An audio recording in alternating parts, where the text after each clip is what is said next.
nanulat. Huwag kayo doon!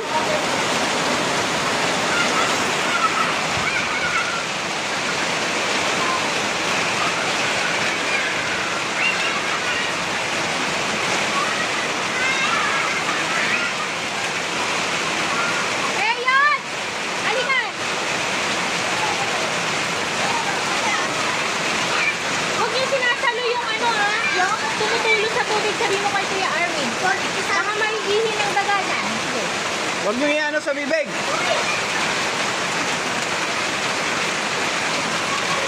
Masaya na naman sila nandiyan si Ian at si Arwin. Ha? Masaya na naman sila nandiyan si Ian at si Arwin. Nung nakaraan. Tingnan mo, nasinom ka ng soft drink.